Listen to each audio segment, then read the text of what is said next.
another episode of Talking Politics here at The Hindu with me, Nistula Hebbar, where we unpack the news making the headlines in domestic politics. This week has been a huge blockbuster in terms of political news, with a massive rejig of the Union Council of Ministers and the creation of a new Ministry of Cooperation under the charge of Home Minister Amit Shah, an event that threatens to blow up into another controversy between the government and the opposition. Let us first deal with the massive cabinet reshuffle which saw 43 ministers, old and new, some old ministers got promotions, being included in the Union Council of Ministers at a glittering ceremony at Rashtrapati Bhavan.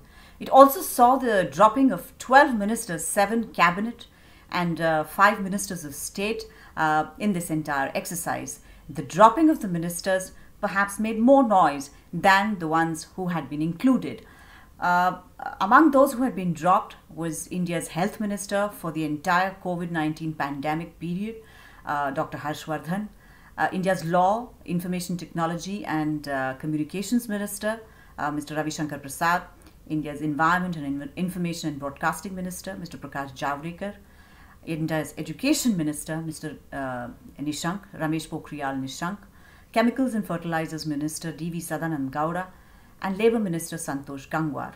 Now, many reasons had been proffered for why these ministers had been dropped in favour of promoting others who had served at the same time, etc., etc.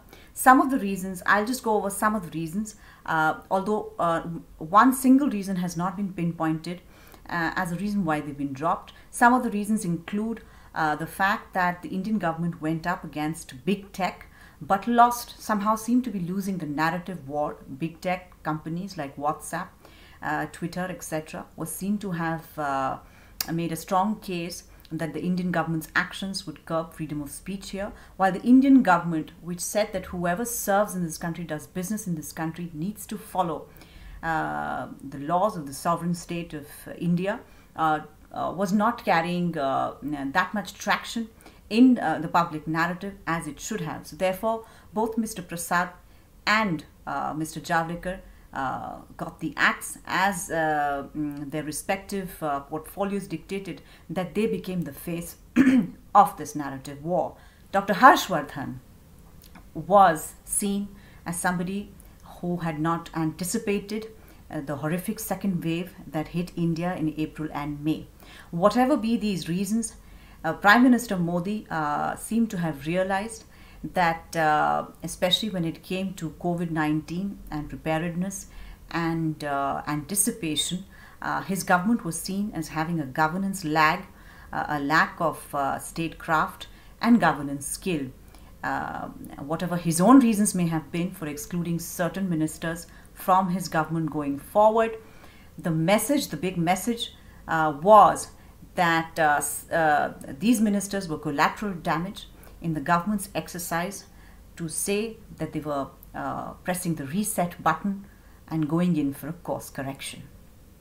In the briefings that happened after the swearing-in ceremony, we were told that the government was placing a premium on education, on educational qualifications of the ministers being inducted. So we see a plethora of doctors, engineers, PhDs, MBAs, and many, many postgraduates. Emphasis was also placed on youth. This is considered one of the youngest council of ministers since independence, with an average age of 58. And another important thing that was shared was that synergistic ministries were being clubbed together under the charge of one minister. So in the case of, say, Ashwini Vaishnav, he's handling railways, information and technology, and communications. Now, Mr. Vaishnav has had a career in bureaucracy and in the corporate sector with a Wharton MBA, and it was felt that the digitization program for the Indian Railways could be handled by him. Former Petroleum Minister Dharmendra Pradhan has been given charge of education and skill development as complementary ministries, where the same kind of universe needed to be inhabited. These were some of the larger points that were sought to be made, but the aim of every cabinet reshuffle at the end of the day is always political. And so it was with this particular one as well. A majority of ministers out of the 77 currently existing belong to non upper caste backgrounds, with 27 OBCs, 12 scheduled castes, 8 ministers belonging to scheduled tribes, and a very large contingent of women ministers, 11 in all. This was basically aimed at demonstrating that there was an obesification of the BJP and the government as a consequence, and that going into the UP elections and further down the road to perhaps the general elections, uh, OBCs and the backwards and the marginalized sections of society will remain an important area of cultivating support for the BJP. The first test of this political signaling that is being sought to be made through this massive reshuffle will be the Uttar Pradesh Assembly elections, less than a year away, in fact, early next year. In fact, even the inclusions from Uttar Pradesh, 7 in all in this round, show that this particular caste combination is very much on BJP's mind. 3 OBC candidates, 3 scheduled caste candidates, and 1 Brahmin candidate have been included in the Union Council of Ministers. Well, there are many narratives that also come out of this reshuffle process in terms of, say, what's going to be happening in Maharashtra now that Narayan Rane has been inducted into the Union Cabinet. Will the talks between the BJP and the Shiv Sena go any further or not? What will happen in Gujarat, where the elevation of Mansukh Mandaviya sends its own message to the state unit, which has been trying hard to express some dissatisfaction with sitting Chief Minister Vijay Rupani.